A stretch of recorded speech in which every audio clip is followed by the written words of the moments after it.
নতুন এক চায়ের দোকানে গিয়ে চায়ের কাপই খেয়ে ফেললাম। প্রত্যেকেই চায়ের তুলনায় চায়ের কাপটাকে বেশি প্রিয় মনে করছিল। আমাদের বিলাসপুর ঘাটের নদীর পাড়েই এই রেস্টুরেন্টটি অবস্থিত।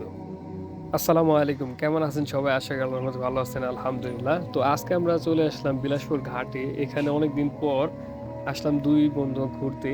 তো এখানে ঘুরতে এসেই দেখলাম সুন্দর একটি ক্যাফে অ্যান্ড রেস্টুরেন্ট রয়েছে নদীর পাড়ের সাথে সাথেই। এটা আমাদের বিলাসপুর ঘাটেই অবস্থিত।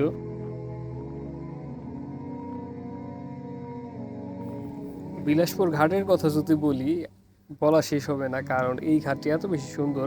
প্রতিনিয়ত মানুষের আনাগোনা থাকে এই ঘাটে। খোলা আকাশের নিচে নদী ভরা পানি এবং কি বাতাসের মিশ্রণে মন সিদ্ধ হয়ে যায় প্রতিনিয়তই।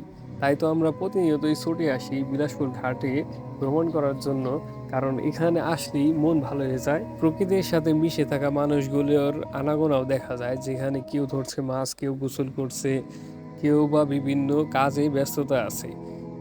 এই ঘাটে যদি কেউ আসে তার খাবারেরও চাহিদা পূরণ হয়ে যাবে, কারণ এখানে ঝালমুড়ি থেকে শুরু করে এখন একটি নতুন ক্যাফ হয়েছে যেটা খুবই সুন্দর, এবং কি এখানে স্পেশালও কিছু খাবার পাওয়া যায়। তার মধ্যে অন্যতম হলো সবার প্রিয় ফুচকা এবং কি চটপটি। আর সবচেয়ে বেশি সুন্দর লাগলো এই নদীর পাড়ের পাশেই সুন্দর একটি রেস্টুরেন্ট হয়েছে, যেটা আমাদের সকলের সাপোর্টে হয়তো আরও ভালো কিছু হবে। তো রেস্টুরেন্টের পরিবেশটি খুবই সুন্দর, নিরিবিলি, খোলা বাতাস আছে। তবে এখানকার একটা স্পেশাল খাবার হলো চা। যেই চা কোনো সাধারণ চা না, এই চা আপনি খেলে আপনি পুরো চায়ের কাপই খেয়ে ফেলবেন। হ্যাঁ, এটা আমাদের দোহারের হয়তো প্রথম যারা নিয়ে আসছে। সম্পূর্ণ চা না, চায়ের সাথে আপনি চায়ের কাপও খেয়ে ফেলতে পারবেন। তো আলহামদুলিল্লাহ আমরা অর্ডার করে ফেললাম এবং কি চায়ের টেস্টটা করলাম। টেস্টটা মাশাআল্লাহ খুব ভালো ছিল।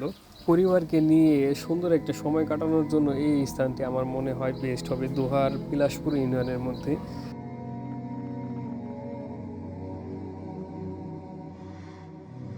খাইতেছো, কেমন লাগতেছে বন্ধু? কাপটা অনেক মজা, কাপটা খাইতে ভালো টেস্ট আছে। সত্যি করে নি? কাপের টেস্ট ভালো, চার টেস্ট ভালো। বিলাসপুরের দেখে তো কইতেছিস না? না না, বিলাসপুর দেখে না, চার টেস্ট মোটামুটি ভালো। হ্যাঁ, দেখ। হ্যাঁ, কাপের টেস্ট। কাপের টেস্ট আরো বেশি মজা। এটা ইউনিক তোমার আইটেম। কি? ভিডিওটি ভালো লাগলে অবশ্যই শেয়ার করবেন। আর বিলাসপুরবাসী যারা আছেন তারা সকলেই চেষ্টা করবেন বিলাসপুর ঘাটটায় বেশি বেশি পরিদর্শন করার, যেন এই ঘাটটি খুব সুন্দর হয়ে যায় ইনশাআল্লাহ।